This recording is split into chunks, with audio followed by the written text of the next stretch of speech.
Hello everyone, I have some fragrances with me today. I'm feeling quite courageous because I have something like 4, maybe 5 fragrances I want to film today. Maybe I'll make it, I don't know, but at least I'll try. And as a theme, it's about fresher fragrances, summery fragrances, something you might be able to wear in the summer, in the more warmer seasons. But today, for the first video, I want to start with this interesting little fragrance right here, which is Coconut Fizz by Guerlain. And maybe we'll get to talk a little about internet hype. Maybe. So Coconut Fizz is a very strange fragrance, and I'm not talking about the smell yet. There's absolutely nothing strange about how this fragrance came to life. It was launched in 2019. It was done by Delphine Jelk.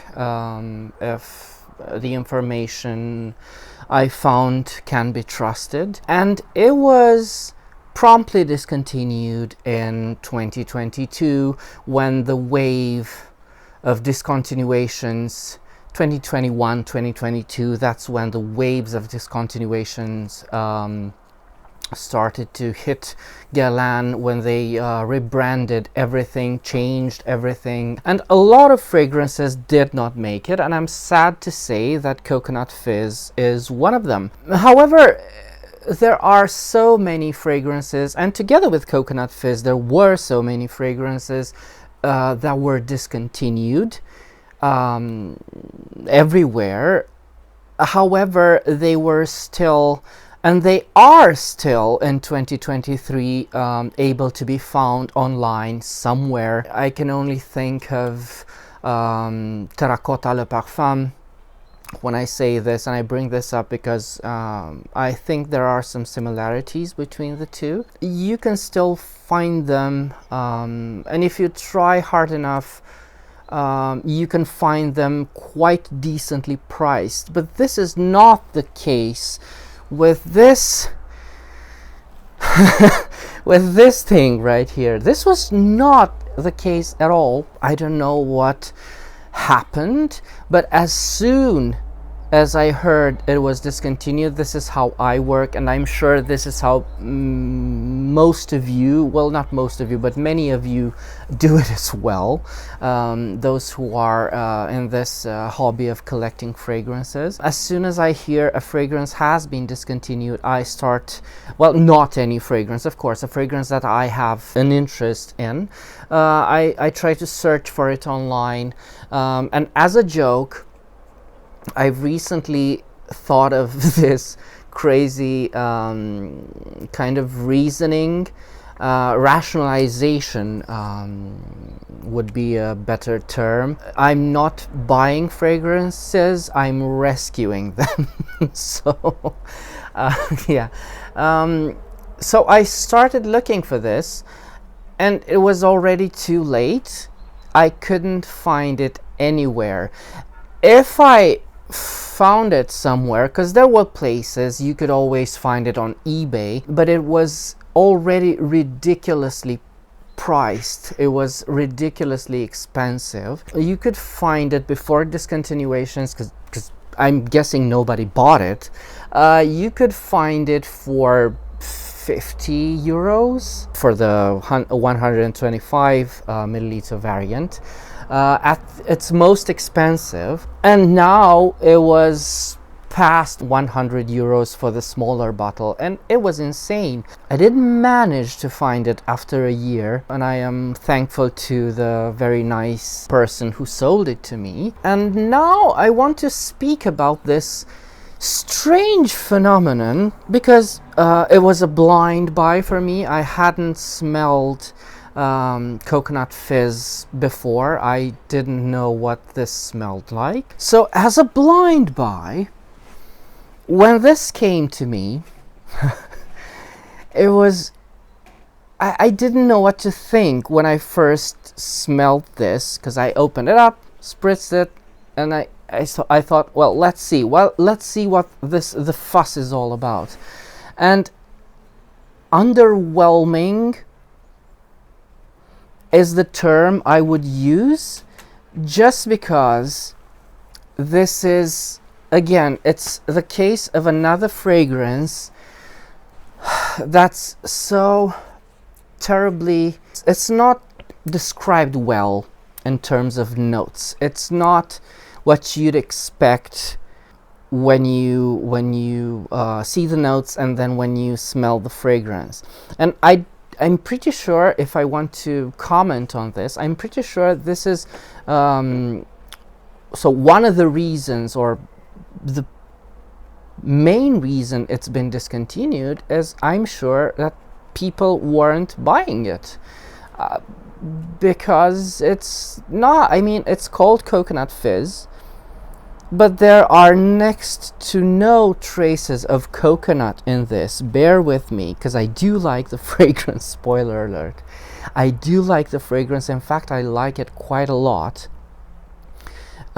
It's just that it's so poorly descripted. I want to also mention this interview I saw with Thierry Vasser from a few years ago. It might have been 2019, might have been 2020, where he speaks about fragrances in general that you are able to wear in the summertime. And he says, in the idea that wear what you like always, but you don't have to wear only citrus fresh fragrances in the summertime, and then when it's the colder season, you have to go for the ambers and the leathers and so much. And this is the idea, this is an idea that I said many times myself, and it's something I go for most of the time. But it's funny that in that interview, with as an example, he mentioned Coconut Fizz, and he said something in the lines of, why not wear something that smells of coconuts in the summer? And I'm sure I got it the other way around. Oh God, I mixed it all up. So he was saying about something that's very fresh, that it's the same idea, but for the winter time. So why not wear something that's coconutty and fresh in the winter time? It's something that it may remind you of the summer, and it may remind you of you know, tropical landscapes and whatnot. And I agree with this idea. I agreed back then. It's something that I go for myself in the winter and the summer. It doesn't really matter. It's funny to me now that I smell this fragrance and I want to tap him on the shoulder and ask, well, where's the coconut in this? So let's get into the scent. This fragrance, the way I would describe it, with the underwhelming feeling of the blind buy in mind, but the way I would describe this fragrance is an aquatic, tropical, exquisitely wet floral scent. And yes, exquisitely wet. This is the idea behind Coconut Fizz. This has freesia in it, and it definitely smells of freesia. And I love freesia because it's a spring flower, and it in itself, freesia, has this very delicate, although powerful, but delicate smelling, fresh, white floral, almost fruity scent. But what's special about freesia, it's the way, and about spring flowers in general, because I think hyacinth is, which is another, hyacinth and lily of the valley, which are my favorite smell of flowers. I am attacked by a wasp. Well, not attacked, but harassed. But the hyacinth, the lily of the valley, which are my favorite smell of flowers. I am attacked by a wasp. Well, not attacked, but harassed. But the hyacinth, what's special about those fragrances is how watery they are. And I feel that in Coconut Fizz, this idea of a watery freesia is done just so well. And I do understand, and it is somehow in keeping with Guerlain's tradition of misnaming misnaming some of their fragrances. I'm looking at you, Santa Royale. If this had been called, I don't know, Freesia Aquatica, right, as an Aqua Allegoria scent, it would have been aptly named, in my opinion. But it wouldn't have maybe inspired people to go nuts about this, because it's something you would expect. Now, Coconut Fizz does indeed sound a lot better in order to, to incite people to see what that smells like. And I am convinced now that people, when they vote for notes on Fragrantica, I'm sure most of the people have never smelled a fragrance and they're voting on ingredients for. But that's a different topic right there. So watery freesia, that's a good thing. It's lovely. And it also has some milky vibes. Bear with me. It also has some milky vibes, but it's a very diluted milk. It's something I did smell before in another Guerlain creation, and I smelled this in Mahora, and not so much in Mahora's spiritual successor, which is Embrun d'Ylang.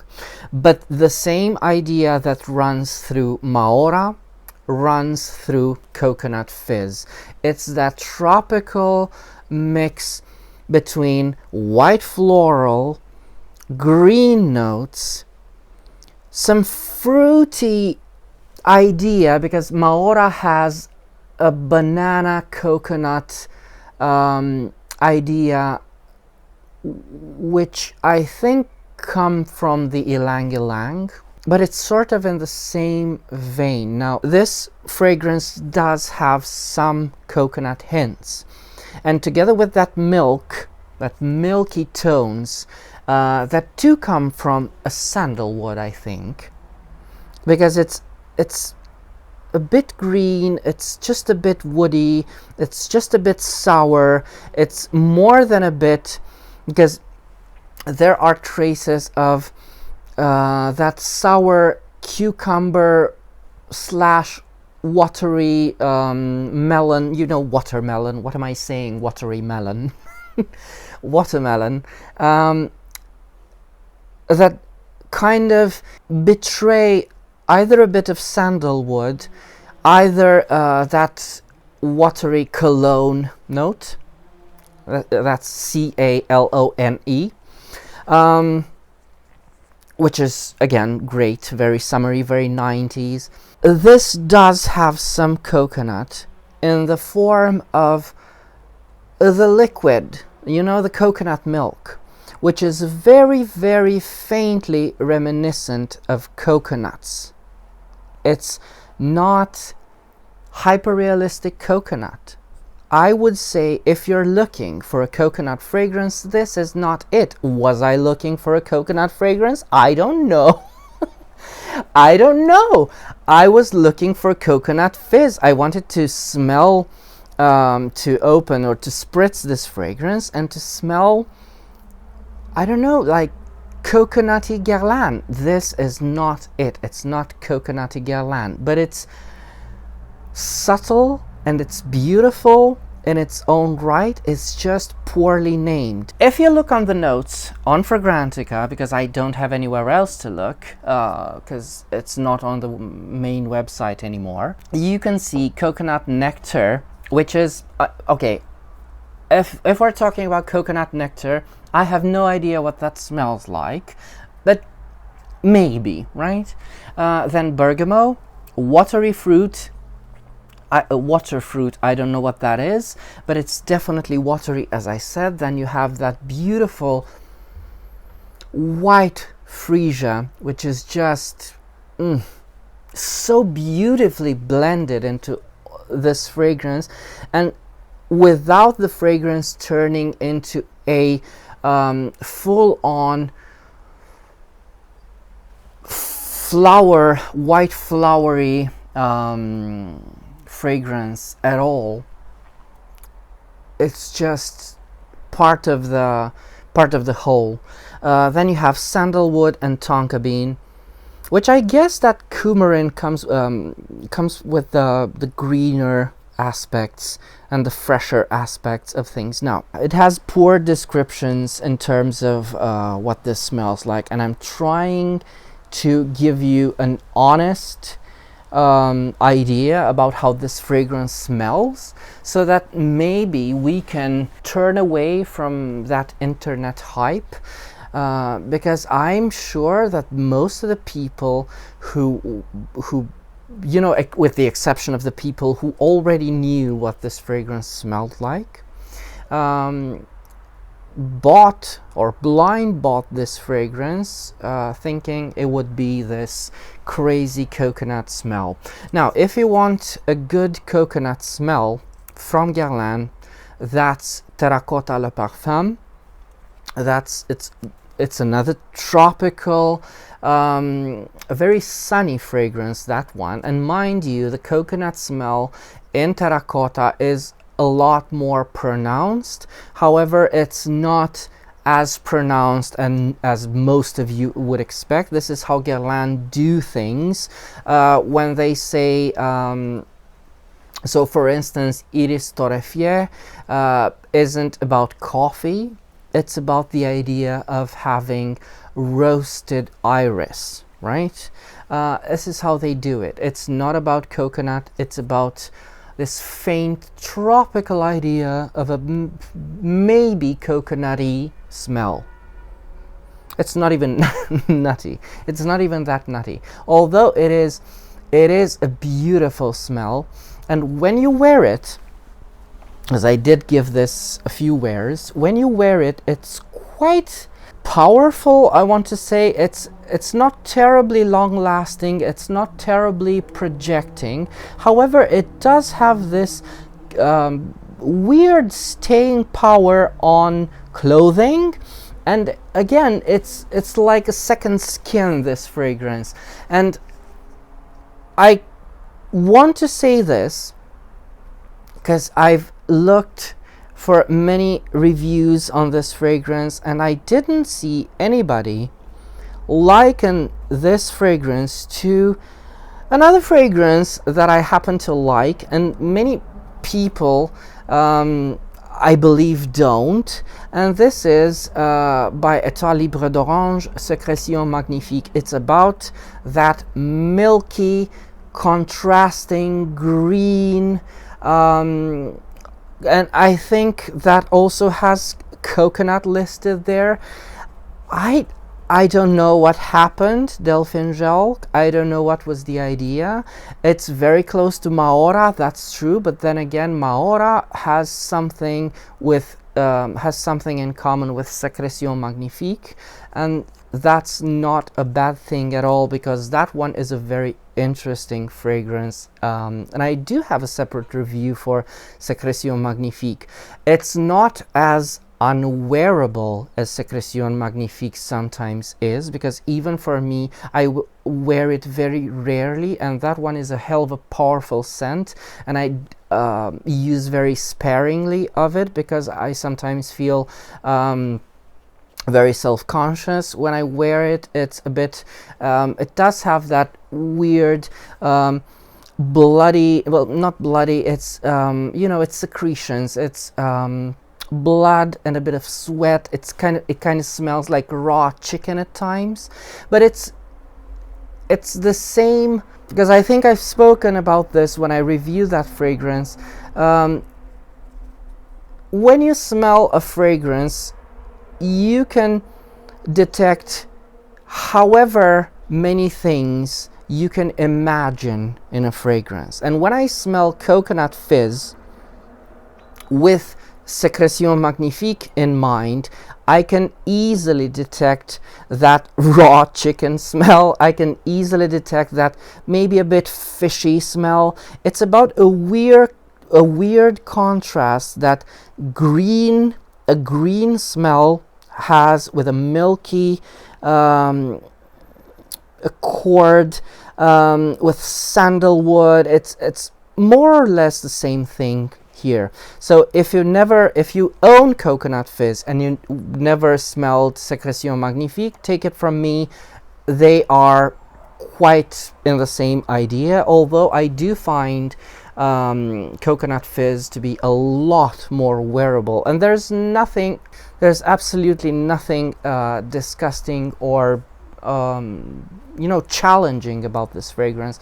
It's all about the mindset, and it's all about how you choose to interpret a fragrance. But when it's a fragrance that has, it has a penis on the packaging, and it's called Sécrétion Magnifique, and everybody's thinking of those aspects and how it's very easy to interpret. But when you go to the heart of things, it's a milky iris. It's what it is, Sécrétion Magnifique, and that's it, with hints of coconut. So yes, next to no coconut in Coconut Fizz, although it is a very beautiful scent that I enjoy wearing. But just I wanted to tell you these things. If you've never smelled Coconut Fizz before, don't buy into this weird hype that I don't know where it originated from. Don't buy into this hype of buying this fragrance. Do you need it? Well, if you're a fan of watery scents, maybe.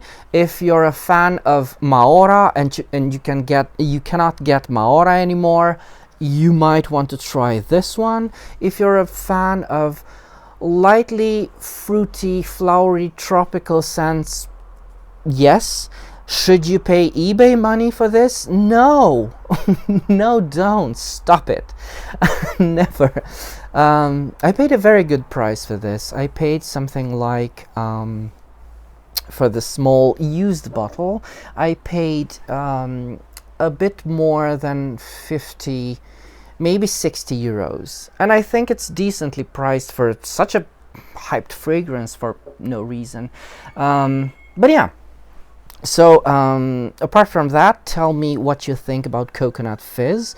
It is growing on me so fast. I will definitely be wearing this in the summer, and just like Thierry Vasser says, in the winter I will give it a try. Who knows, maybe the coconut is more present in the winter time, who knows. But apart from that, thank you for watching, and until next time, remember, fragrance creates memories, and may yours be happy.